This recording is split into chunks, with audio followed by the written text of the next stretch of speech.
Episode 123 of Outlander Cast is brought to you by Minute with Mary. If you have a moment, head on over to Facebook and search the hashtag Minute with Mary. I'm there to help you feel more confident and creative when it comes to your makeup or skincare. And it's just me, Mary. So search that hashtag Minute with Mary.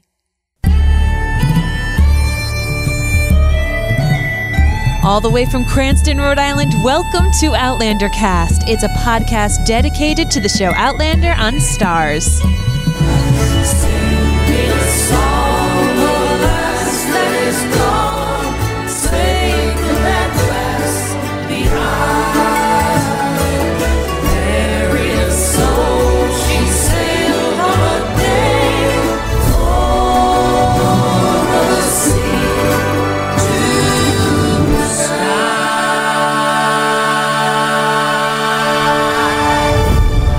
Hello, everyone. I'm your host, Mary Larson. My name's Blake, and I can't believe that this episode has happened. Yep, it's true. It has. I can't believe it. We're really excited, guys, because this is something that we have been waiting for years. You, as our listeners, have been waiting for, and I'm not going to lie, it's going to be a lot of fun to listen to.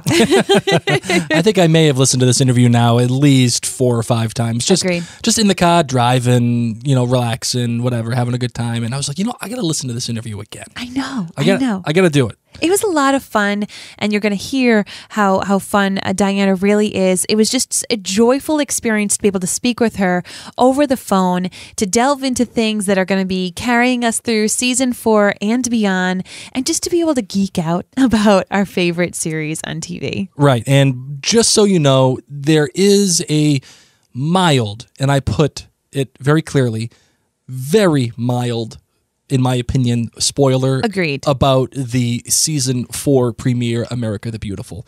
Diana speaks of it as if a lot of people have watched it, and a lot of people did watch it, but if you want to stay completely spoiler-free for the season 4 premiere, America the Beautiful of Outlander, I would suggest that you skip over it. Blake will write in the show notes how the timestamp of what you'll want to skip over. I think what we should do is actually give a warning in the mid-interview. Just be like, okay, hey, just if you want to skip ahead to X number, yeah, and we'll do that. So, but I will say that if you are someone who is a show watcher and you're like, is it really that bad of a spoiler? It's not that bad of a spoiler. No, it's not. It really isn't. It isn't. But I want to be. I'm sensitive to it, and I want to make sure that if there's anybody out there that for Blake as just a show watcher, right. Would you have felt like this spoiled things for you? No, but I do feel like I want to go in with a fresh look. I want to go in completely unaware. And even as a book reader, it is an interesting thing that necessarily, we wouldn't have read. So, right. I'll so tell you that. I just want to say it is important that yes. If you do want to have a spoiler-free experience, yes. We will tell you when, the spoiler begins. We'll Agreed. Give a warning, and we'll even tell you the number to skip to, Agreed. As a matter of fact. Now, before we get into the interview, we just want to make sure that you are up to snuff. Make sure you're following us and subscribing to the podcast because, guys, season 4 is almost here. So make sure you hit that subscribe button. You can find us on Facebook, Twitter, Instagram, YouTube, all using the title Outlander Cast. And you can become an official member of the Outlander Cast clan at outlandercastclan.com, where you can get great benefits and extras this season, like off-air podcasts, access to the Outlander Cast giveaways, free swag, and much more. Okay, darling, are you ready to get into this? I'm yes. still, I'm like, I said it before last episode, I'm like sweating thinking about how great this is going to be. Yes, I'm excited. Let's do it. Let's do it.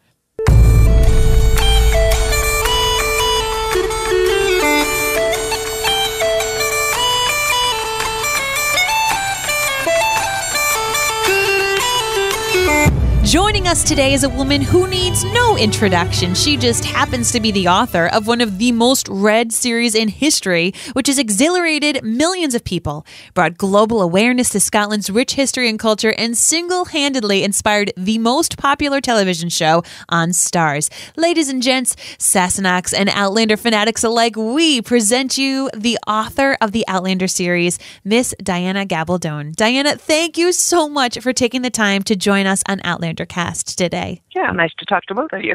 as a great surprise to all of us, you were on stage at New York Comic Con. We were there, and we got a chance to see it.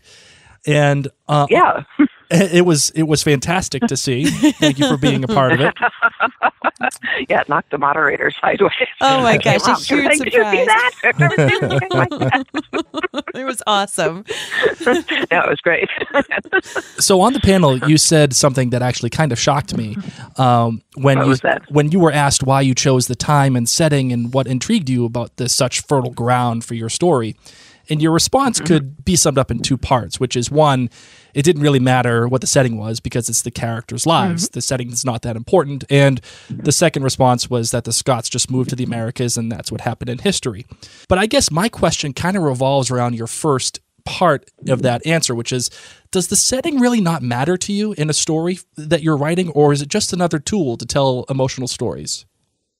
Oh, no, the setting matters, insofar as, for instance, if you're moving to North Carolina in 1766, you're going to be in the path of a number of things, like the War of the Regulation and the American Revolution and so forth.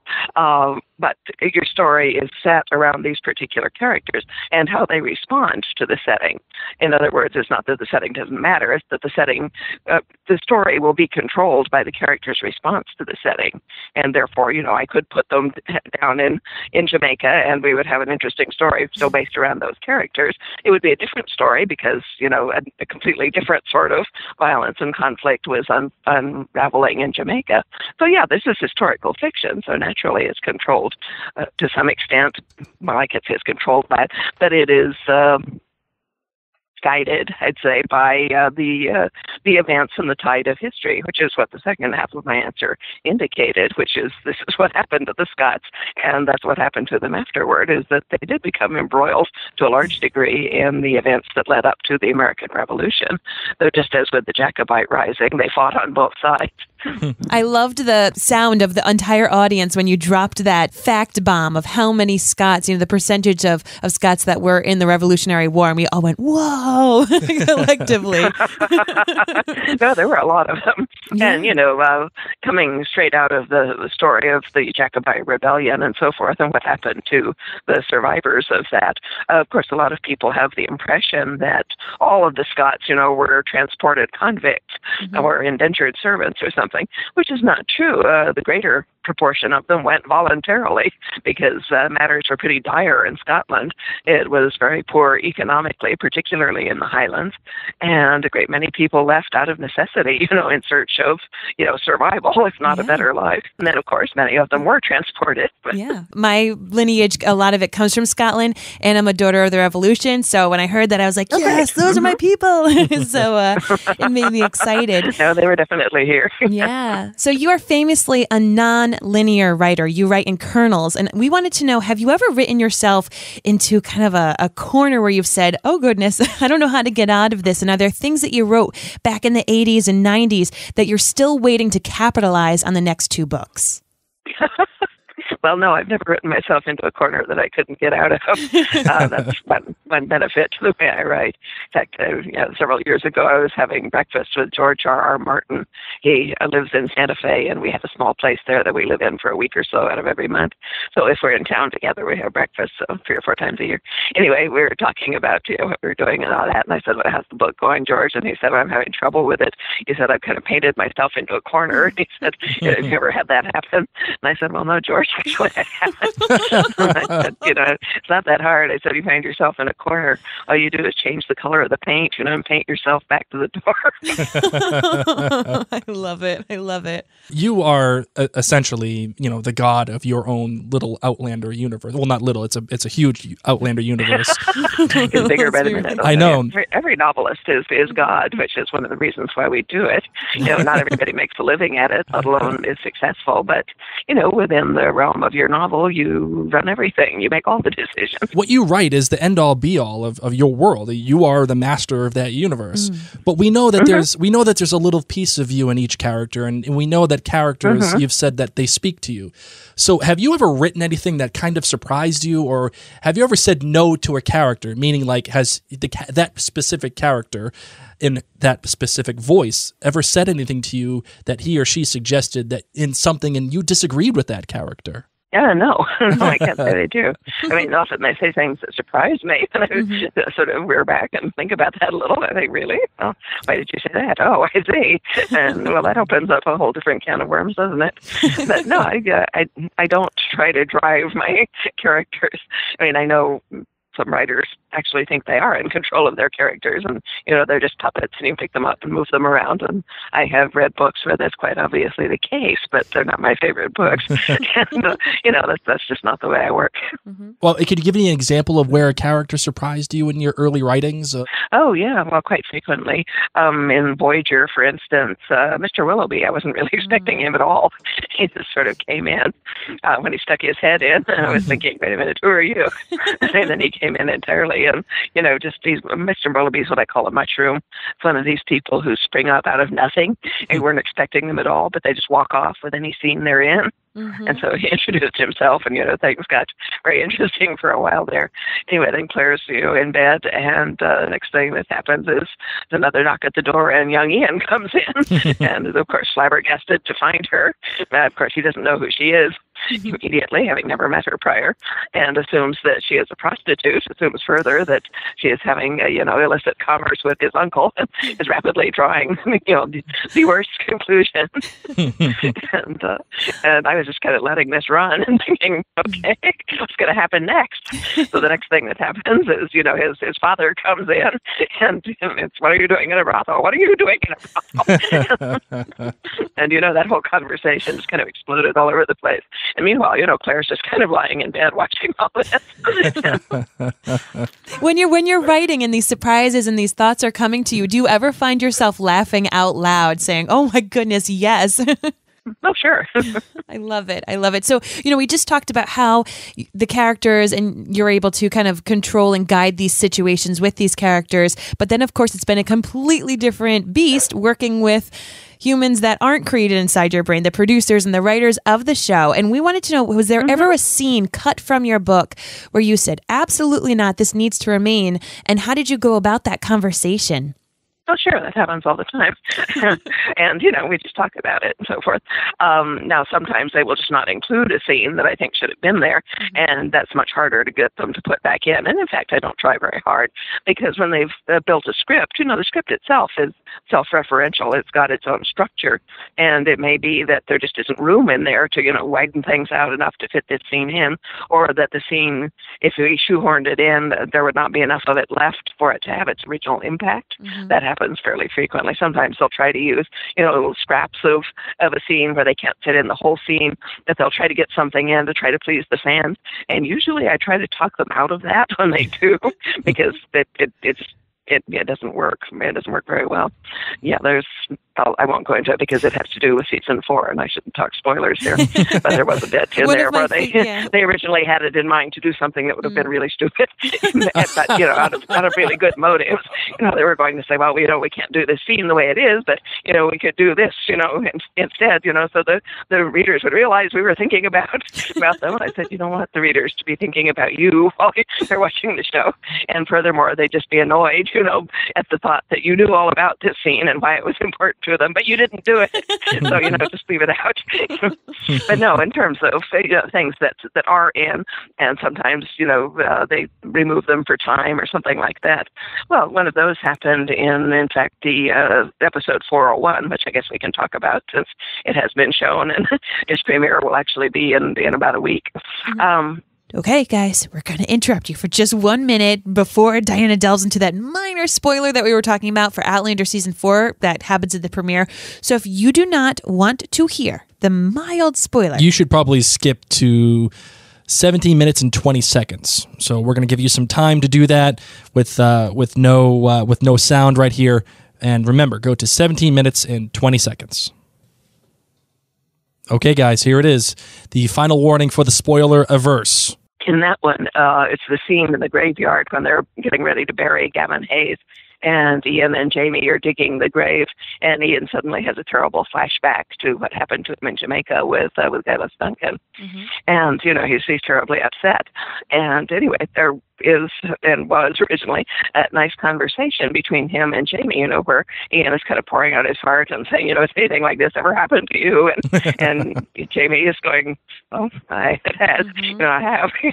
and it's this very intimate moment between them where there's complete openness and vulnerability between them, where they're both kind of confessing, yes, this is awful. It did happen to me, and I didn't like it. It was horrible, but, and Jamie's, kind of explaining how you deal with that and so forth. Anyway, it's like a 90-second scene or something, but it is this very nice, tender scene between them and a scene of complete emotional intimacy. Well, that was originally in the script. It was originally shot. It was in the first couple of versions of the episode, and then they took it out. And, for time, because they were thinking, well, this doesn't really have anything to do with the plot. When they get putting things together, it's always the plot. We have to get the plot in, and so everything else, these little, humorous scenes and small touches, they film them, but often they disappear when they put the episodes together because there's just not time. And they say, well, we have to do the plot. We can't do this and so forth. And, sometimes you can talk them into doing it anyway, but sometimes not. It depends how loose they are. Anyway, in this particular instance, I wrote to the showrunners and explained to them why that scene is important. I said, look, this is the only scene of this type between Jamie and Ian in the entire season. I said it shows the true relationship between them, that they have this deep emotional vulnerability, and it shows how, the paternal love that Jamie has for Ian, and that Jamie, or Ian approaches Jamie, regards him, in a fatherly light.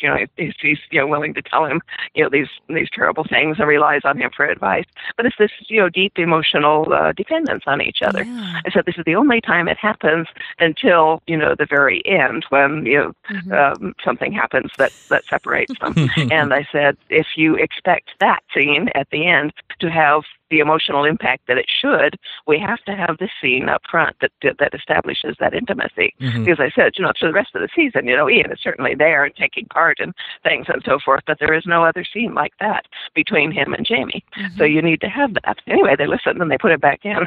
Well, I'm glad you fought for it. It was a lovely scene. So, and as you said, it's an important part. So as the writer of these stories, you've been able to detail the characters, you've been able to detail the settings and the places that these characters go, their costumes, all these things. But one thing that has been truly unique to having the show is the music. So I wanted to know, because of course it's not like you get to write about music in the book. And then this is playing in the background. Yeah. So I wanted to know exactly. Which musical choice or score from the show do you feel like really best reflects the characters that you created in this book? Which one has stood out to you and you said, that's it?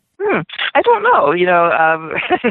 Actually, I love the almanac part when in the first episode of the first season when Claire suddenly realizes that she's, not in England anymore. Yes. And, all hell breaks loose with the drums and pipes and so forth. I think that's pretty great. Yes. But actually, I think Bear does a wonderful job of melding the music with both setting and character.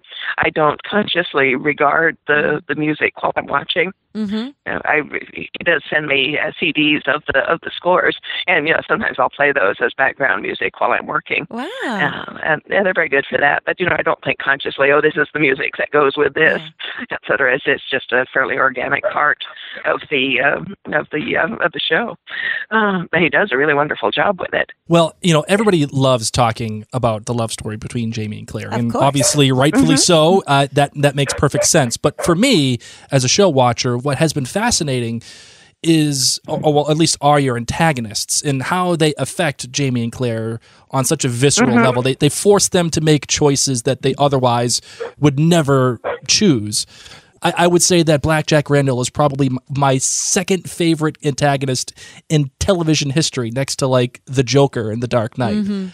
I just think he's just delicious as an antagonist. So what makes an antagonist compelling to you? Oh, well, let's see, a complete lack of conscience health, because you never know what the person like that will do. They don't suffer from any of the constraints that normal people do. I should make this dog shut up so they won't be on your podcast. And, hey, come on, guys, go back inside. Shoot. Well, I don't actually, create a villain thinking, oh, my God, how am I going to make this person? I don't create characters at all, in that way. It's just that they kind of, well, I'm sure you've heard me or say this or read it, but for me, characters are one of three kinds. They're either an onion, a mushroom, or a hard nut. Mm-hmm. And an onion is somebody like Jamie or Claire, whose essence I apprehend immediately, but the longer I work with them, the more layers of experience they develop. They become more pungent and rounded. So, Claire and Jamie remain who they are, but the longer I work with them, the deeper and more complex their characters become. Just like when you have a friend that you've had for many years, you may suddenly discover things about them that you never knew, and yet those things fit into the persona of the person you do know, and just add to the friendship. This is something really horrible, but the same way with a villain. It's not that I went about to create a villain as such. The villain was more or less provided by the setting, in that it was the lead up to the Jacobite Rising and so forth, and this redcoat was there. So plainly he was an antagonist just by virtue of who he was, where he was. Well, what kind of person was he? Well, that kind of just developed. Blackjack was a mushroom as well. I didn't really think about him to any great extent, or at least not in a conscious way, until Tobias was cast in the show to play him. And Tobias wrote to me and said, "What can you tell me about this guy? What was his background like? Was his family posh? Were they working class? I need to know so I know what kind of accent to give him," and so forth. So anyway, at that point, I had been asked questions about Jack Randall periodically, and I had little bits of things that I'd written. So I collected all those, and I wrote some more. I wrote up an essay, a sort of a dossier on Black Jack Randall, which I sent to Tobias for use. I said, use anything that's useful to you and forget the rest. Don't worry about it. So he did, and did a wonderful job with it. But anyway, that dossier, that essay is in the Outlandish Companion, Volume 2. So if anybody wants an in-depth psychological analysis of Black Jack Randall, that's where you could find it. I will absolutely be reading that.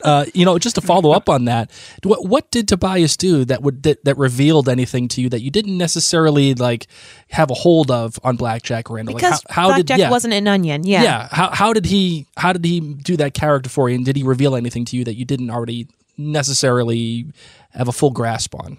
This is one thing that Tobias does, is that he does, kind of explore the crevices of his character, and he employed his own mannerisms to a large extent. He did, use most of the book lines and so forth, but there had to be other things as well. Now that there's a very long conversation between him and Claire in episode 6, and if I had written it, it would not have evolved that way. Ira Bear wrote it, I believe, and so it evolved in that particular way. And I had no problem with it, but it was quite different than it would have been had I and my version of Black Jack Randall written it. It was a little more stilted. There were a few parts where my Jack Randall showed through when Claire says something and says, are you accusing me of lying? And he remarks calmly, "Madam, I would not believe you if you said night was day and day was night." Because that was very much what my Jack Randall would have said. Some of the other stuff, not so much. Stuff with the portrait, drawing on the napkin and so forth. I thought that was interesting, but it wasn't anything that my Jack Randall would have done. It didn't bother me, though. Oh, yeah. It wasn't, out of character. It was just not something that I would have envisioned. We know that you've shared the epilogue of Outlander with Ron and other members of his company, but I think the act of getting there is just as important. So let's say, for the sake of argument, that they did catch up at writing pace and they do end after season 6. I mean, that's what they've been blocked for so far, and say they do end at season 6. How comfortable will you be with a situation like the one that George R.R. Martin is going through, where the TV show has to end on its own terms? Of course, your books have continued on, and we're going to be getting a new one, soon. But yet, the show might have to end at season 6, and they might need to end things up and wrap things up a little differently. How comfortable are you with that? Oh, well, I wouldn't like it, of course, because I don't think they would do it right. but with luck, they would consult with me, and we might be able together to come to, some feasible solution, and just accept it as the show is the show, the books are the books. If you want to know what really happens next, here are the next 4 books, which I think might be good for book sales on the whole. You have shared the epilogue with them, to my knowledge. Do you have the... Well, with Ron and Sam, those were the two people who I thought needed to know it. Okay, great. Fantastic. And with that in mind, though, I've also read where you said you're not really sure how the book ends, not necessarily the epilogue, but the ending. So I think that's the idea about getting there. Would you be okay with them getting there in a different direction to the epilogue? No, not at all. No, no, I actually know where the ending is. I'm not telling anybody what that is, though. No, that's fair, and nobody would want that. At least in my opinion, nobody should want that. But just People the act want of it. getting there. Yeah, but just the act of getting there, I think, is also a fascinating thing too. So you wrote an episode in season 2, and like you said, you're considered a consultant on that show. So I imagine that you're privy to the entire writing process from the break. Yes, that's right. They show me everything. Right. Yeah, the script outlines, the revisions of the scripts. There's 6 to 8 revisions of each script before it even gets ready to film, and then it revises some more while it's being shot for various reasons. And let's see. Oh, they show me the daily footage as they shoot it, and they show me the various episodes as they're put together. you're a busy bee. During the filming season, I usually have, an hour or two of stuff to look at during every evening, whether reading scripts or looking at films or whatever. They encourage me to comment, and they always listen to my comments. They may or may not do what I suggest, but they do listen to me. Do they show you the final cut, and do they still give you an opportunity to be like, nah, we're not doing that. That's no good, or you need to add something of something else? Well, it depends entirely on the circumstances and what it is. Usually, technically, there's the studio cut, the network cut, studio network cut. Then there's the some other cut comes in between, and then finally you get to what's called a locked cut. Now, technically, a locked cut means you can't do anything else to it. This is the final version. However, if it is an important episode and people are, worried about it, or there's a lot of controversy or pushback between the studio, the network, and the production as to what should be in it, what should not be in it. Can we do 2 minutes over? Can we not do 2 minutes over? And so forth. Then you may get more than one locked cut. So I have had people tell me when I said something, they said, "Oh, no, we can't do that. It's a locked cut." And I said, "Okay, no problem." Okay, but having seen it now through 4 seasons, well, that scene that I mentioned to you between Jamie and Ian, as I say, that they took that out of the last few episodes, and I wrote to them and I said, "Look, I realize that it's a locked cut." I said, "On the other hand, this is the 3rd locked cut I've seen of this episode, so I'm assuming there might be a little wiggle room here, and this is my thinking on this particular thing." So anyway, it is actually kind of a big deal to include anything in a locked cut. You actually have to go up through the networks through the ladders of the networks and studios to a very high level to get approval to do that, and then they have to actually physically unlock the editing frame or whatever it is they have the episode in order to insert that. So I was actually very gratified that they did do that at such a late stage. But they bought my reasoning as to why that was important. I'm glad they did. Well, out of all of the seasons so far, which adaptive choice or change was your favorite and why? And if you can, which was your least favorite and why? But definitely we want to know which has been your favorite. Oh, my favorite was what they had done with Rupert and Angus during seasons 1 and 2. That was fascinating. Those characters both exist in the books, but they're used in a completely different way in the show. And I thought what they did, using them as sort of, Guildenstern and Rosencrantz was quite good and very effective. Yes, totally agree. They became just the wonderful characters that when we revisit those seasons, it's just an extra joy. It's like homecoming, going back to see those good old friends. One of the things that I'm really impressed by is, again, the vast nature of your storytelling and how popular it has become. And when you first started, we know, and you've said many times, that it was just a practice book. But with each book, there's more and more and more pressure. And with the show, and literally millions of people hanging on your every word, trying to dissect them on social media or whatever. How has your writing process evolved from those early days? And how do you even begin to process all of that pressure from your fans? I can't even fathom that. Well, I don't. I just don't think about it. It's basically not their business. They only come into the proposition when the book is finished. They have absolutely nothing to do with what I think or how I work. They have nothing at all to do with the shape the story takes, the direction that it goes in. They can jump up and down and scream and yammer and carry on, but I don't need to pay any attention to it. They can't affect me in the slightest, let alone make me do anything that I don't want to do or not do something that I have it in mind to do. If you're a novelist and you're lucky enough to have more than one fan, it's impossible to satisfy all of them, as everybody will want something different, and it's impossible. So why even worry about it? My job is only to make the best book that I can possibly make, which means the book that best satisfies me and my criteria for what a good story is.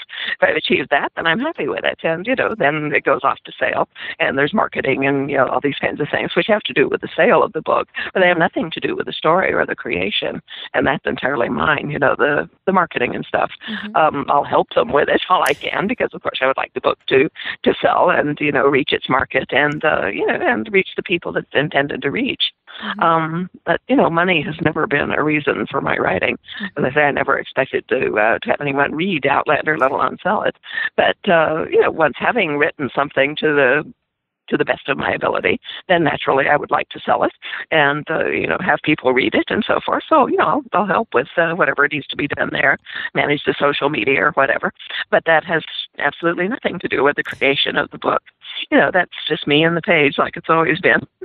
How do you reconcile your need to be completely emotionally honest in your books, but also technically sound with all of your research? I don't see any reason why those would be exclusive. You're able to do them both, which is such a blessing. Exactly. Yeah, well, what would I find in the research that would cause me to be emotionally dishonest?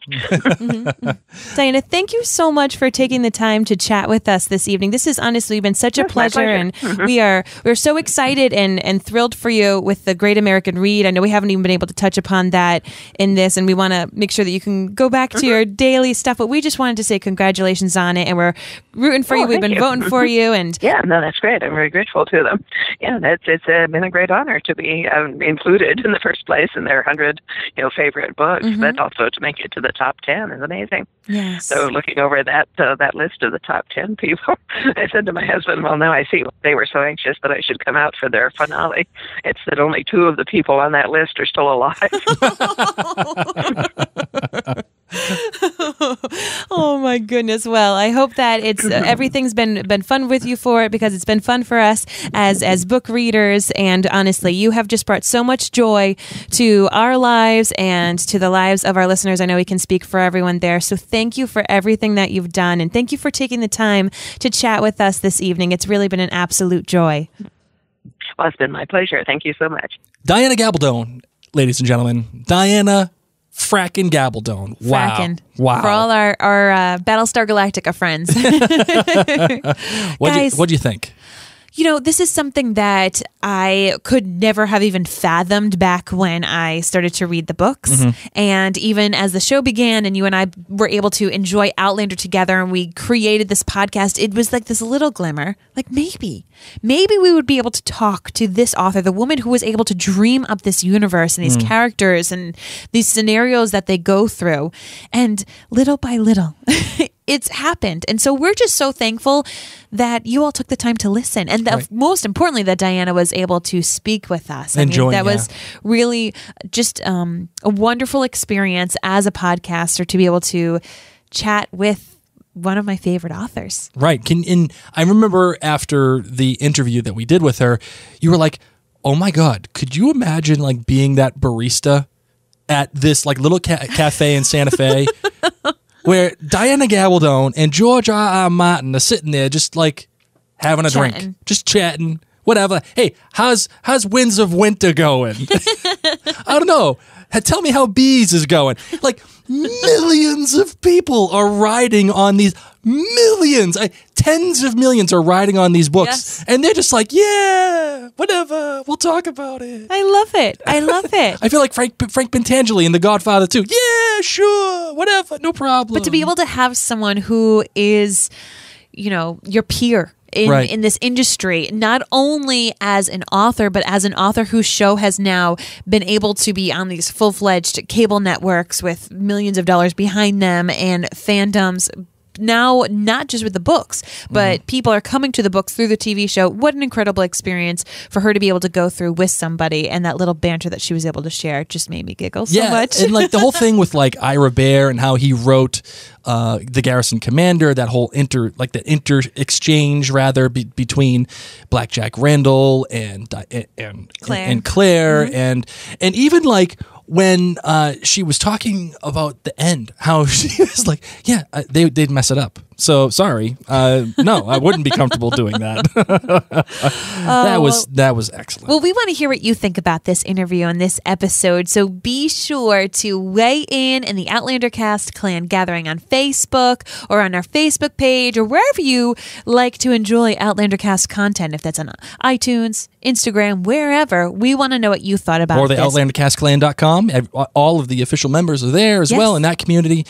Such a vibrant community, by the way. Love it personally. Love being part of the clan. And make sure that you check us out on the website as well, outlandercast.com, and be on the lookout for 10 personal questions with Diana.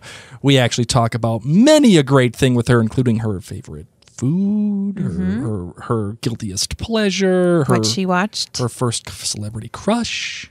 All of those things. It's all there, and it's going to be there whenever you hear know us. that this episode has been transcribed for our friends who are Outlander fans who are hard of hearing, or if you just want a little bit more clarification on something that Diana said, you can head on over to outlandercast.com because we had some wonderful members of the Outlander Cast staff take the time to transcribe this. It's no easy feat. You have to hit that backwards button and like 3 to 5 times. Times. And so we're really thankful that they were able to do that. And please let your friends know, for people who are not able to listen to audio podcasts, that we have made this available for them. And we also wanted to thank, obviously, the Outlander Cast staff. They helped us with a lot of these questions. And we also want to thank our patrons as well. They sent a lot of great ideas. You know exactly who you are. We know that you spoke with us. And just thank you. Yes. Thank you for this amazing effort. This was not just Mary and I. This was an entire Outlander Cast Clan effort that made this all happen. So, guys and ladies, thank you so very much. My darling, are you ready to close this American Great Reads award-winning podcast? Yes, all right, let's close it out.